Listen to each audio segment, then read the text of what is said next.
Hello guys, welcome back to my channel and good morning to everyone. তো আজকে নতুন একটা জায়গায় যেতে চলেছি দেরাদুনে, যেটা টুরিস্ট অ্যাট্রাকটিভ অ্যান্ড অনেকই সুন্দর।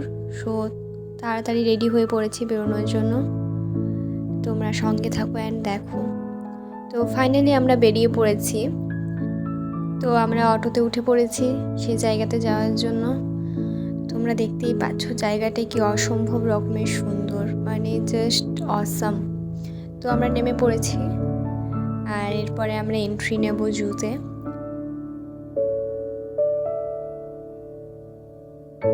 তো এটাই হচ্ছে দেরাদুন জু, অনেকে এটাকে ডিয়ার পার্কও বলে। তো আস্তে আস্তে আমরা ভেতরের দিকে ঢুকছি আর ওটা হচ্ছে টিকিট কাউন্টার, যেখানে টিকিট কেটে আমরা ভেতরে পুরো ভিজিট করতে পারবো। সো আমরা টিকিট কেটে নিয়েছি আর ভেতরে চলে এসেছি। দেখতেই পাচ্ছ চারিদিকে অনেক গাছপালা, জায়গাটা অনেক শান্ত, মানে উইকেন্ডে স্ট্রেস রিলিফের জন্য আমরা এখানে আসতেই পারি, ইটস বেটার। তো তোমরা দেখতেই পাচ্ছ আমরা এখন বার্ড সেকশনে ঢুকে পড়েছি। অনেক ধরনের পাখি আছে, তোমরা এখানে আসলে অনেক অনেক রকমের প্রজাতির পাখি এক্সপিরিয়েন্স করতে পারবে। আর এখানে ঢুকলেই তুমি সবসময় ময়ূরের ডাক শুনতে পারবে, যেটা সব থেকে অ্যাট্রাকটিভ আমার মনে হয়েছে। তবে আজকে অনেক রোদ গরম ছিল, যার জন্য একটু ডিফিকাল্ট লাগছিল, কারণ ওই প্লেসটা অনেক বড়। সো অনেকটা টাইম নিয়ে এনার্জি নিয়ে ওটাকে ঘুরতে হবে।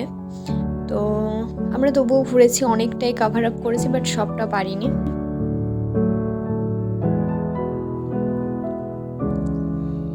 তা তোমরা সবাই বুঝতেই পারছো এমু পাখি এটা। তো ও নিজের মনের আনন্দে খেয়ে যাচ্ছে, ব্যাস, ও কাউকে পাত্তাও দিচ্ছে না।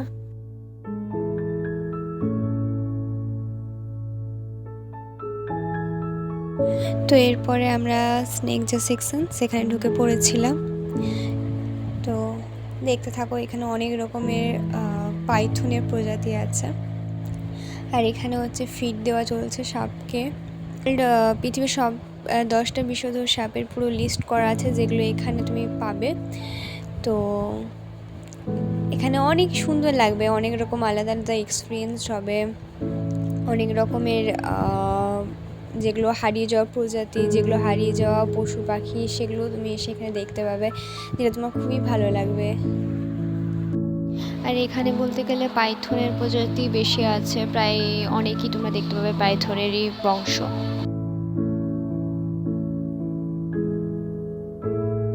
তো এরপর আমরা চলে যাব গাছেদের যে সেকশন, সেখানে। তো এখানে বেশিরভাগ প্রজাতি ক্যাকটাসের। তো অনেক সুন্দর করে জায়গাটা সাজানো, মানে অনেক আর্টিফিশিয়ালি জিনিসটাকে সাজানো হয়েছে, তো যেটা দেখতে অনেক সুন্দর লাগছে। আর গাছের মধ্যে বেশ থাকতেও ভালো লাগছিলো, মনে হচ্ছিলো আরও অনেকটাই টাইম কাটাই, বাট হাতে বেশি টাইম নেই, কারণ আমাদেরকে হস্টেল ফিরতে হবে। আর সব থেকে সুন্দর লেগেছে আমার এই জায়গাগুলো, মানে দুদিকে গাছ, মাঝখান দিয়ে একটা হাঁটার রাস্তা চলে যাচ্ছে, মানে এটা অসম্ভব সুন্দর। তার মাঝখানে আমরা হরিণ টরিণ, বাঘ টাঘ এসবও দেখেছি।